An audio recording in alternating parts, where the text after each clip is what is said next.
आज म यो बोरिङ देखिने वाललाई यस्तो बनाउन जाँदैछु। यसको लागि त मलाई सुरुमा चाहियो दुईटा ब्रस अनि एउटा खास्की पनि। चले एक काम कर 200 रुपए दे और 50 रुपए काट ओभर एक्टिंग की वजह से। वालमा कलर गर्नु अघि चाहिँ खास्की लगाएर ठाउँ ठाउँमा घोट्नुपर्ने हुँदो रहेछ र त्यसै गरी हामीले वाल पनि सफा गर्न थाल्यौँ। क्लिनिङ प्रोसेस चाहिँ अलमोस्ट कम्प्लिट हुन लागिसकेको छ, बट अब यो पछि के गर्ने मलाई न त केही एक्सपिरियन्स छ न त केही आइडिया छ। बेटा तुमसे ना हो पाएगा। अब डिजाइनको लागि मैले पिन्ट्रेस्टमा सर्च गर्न थालेँ, बट यति धेरै डिजाइन थियो कि झन् कन्फ्युज नै भएँ। त्यहाँबाट एउटा डिजाइन सेलेक्ट गरेर त्यसमा थोरै मोडिफिकेसन गरेपछि हामीले यस्तो डिजाइन फाइनल गर्यौँ। हामीले चाहिँ के सोच्यौँ भन्दाखेरि डिजाइन गर्दा चाहिँ यो मास्किङ टेप भन्ने हुँदो रहेछ। यो मास्किङ टेप चाहिँ हामीले पेन्ट गर्नुभन्दा अगाडि नै लाएर अनि पेन्ट गरिसकेपछि निकाल्दाखेरि चाहिँ यस्तो खालको डिजाइन आउने रहेछ। हम मालूम है तेरे बाप को मत सिखा चल।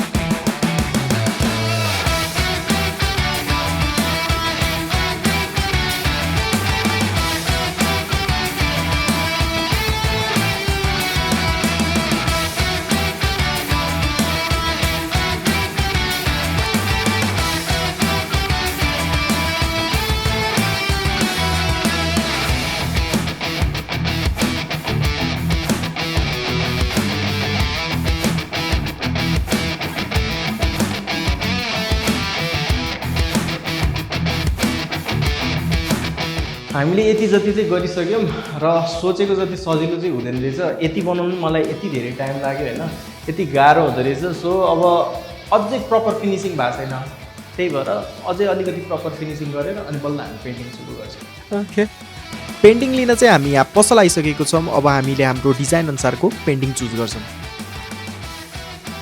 पेन्टिङ बनाउने प्रोसेस हेर्दा चाहिँ मलाई इन्ट्रेस्टिङ लाग्यो। व्हाइट प्राइमरमै डिफ्रेन्ट कलर मिक्स गरेर स्पिन गरेपछि हामीले डिजायर्ड पेन्ट कलर्स निकाल्ने रहेछौँ। यो कुरा हजुरहरूलाई थाहा थियो कि थाहा थिएन कि डिफ्रेन्ट बट्टामा डिफ्रेन्ट कलर नै आउँछ होला? सोच्नुहुन्थ्यो? कमेन्ट गर्नुहोला। कलर पनि लिएर आइसकेको छु। कलर चाहिँ मैले एकदम एस्थेटिक ओलिभ ग्रिन लिएर आएको छु। तर अब यो कलर लाउने एक्सपिरियन्सै नभएको हुनाले चाहिँ हामीले चाहिँ के डिसाइड गऱ्यौँ भन्दाखेरि छिमेकी अङ्कलको चाहिँ हेल्प लिने डिसाइड गरेको छौँ। सो अङ्कललाई बोलाउँ। तुमसे ना हो पाएगा। ल अङ्कल आइसक्नु भएको छ होइन। अङ्कल कस्तो लाग्यो तपाईँलाई मेरो आइडिया?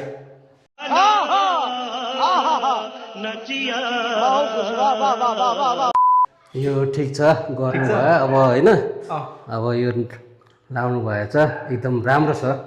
अब यहाँ ग्रिन लाएर अनि उकाल्दाखेरि बस्ला त? बस्छ होइन? पक्का हो नि होइन? पक्का बस्छ। ल अङ्कललाई चाहिँ हामीले हेल्प गर्न बोलाएको छौँ। ल मैले खोलेँ नि है।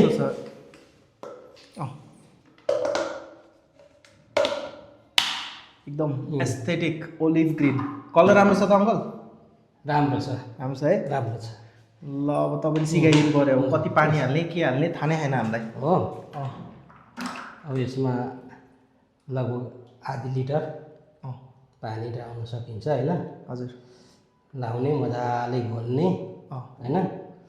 अङ्कलले चाहिँ यहाँ सबै थोक रेडी गरेर गइसक्नु भएको छ। यहाँ कति पानी हाल्ने के गर्ने भनेर पेन्ट रेडी गरिदिनु भएको छ अनि थोरै गाइडेन्स पनि दिएर जानुभएको छ।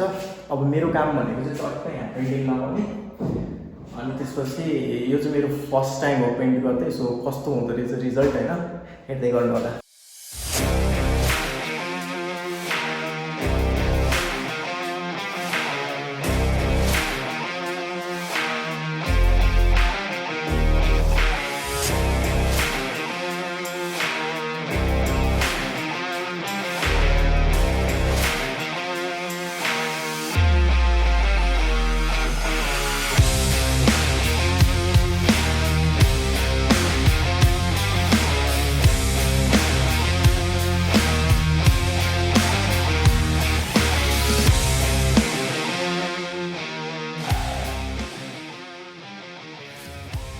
हामीले कलर लाउने पार्ट चाहिँ कम्प्लिट गरिसकेको छौँ। कलर अलिकति गाड्डा भयो जस्तो लागिरहेछ, बट सुकिसकेपछि ठिकै हुन्छ होला। त्यसपछि चाहिँ हामी फाइनल्ली यो टेप निकाल्नेछौँ। A few moments later. ल guys the moment of truth होइन and the most satisfying part. अब हामी चाहिँ यहाँ टेप निकाल्न जाँदैछौँ। अलिकति मुटु ढुकढुक पनि भइरहेछ। मेरे को तो ऐसा धक धक हो रहा है। यत्रो मेहनत गरेको छ, राम्रै आओस्। म चाहिँ यो पार्टबाट स्टार्ट गर्छु होइन। कस्तो होला त?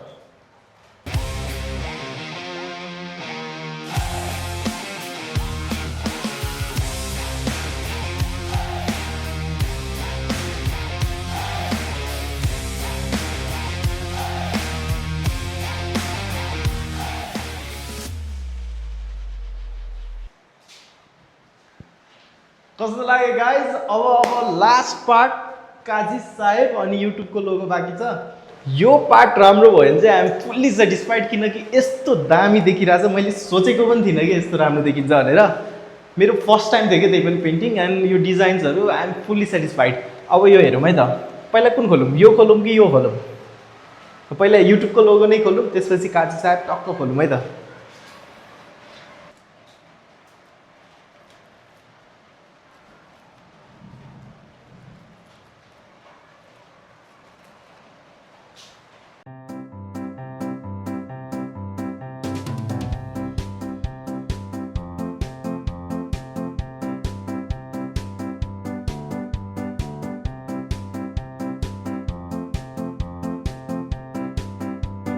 यो बी बनाउँदाखेरि चाहिँ अलिकति धेरै नै अप्ठ्यारो भएको थियो, अलिकति बिग्रेछ जस्तो लागिरहेछ होइन, बट केही छैन।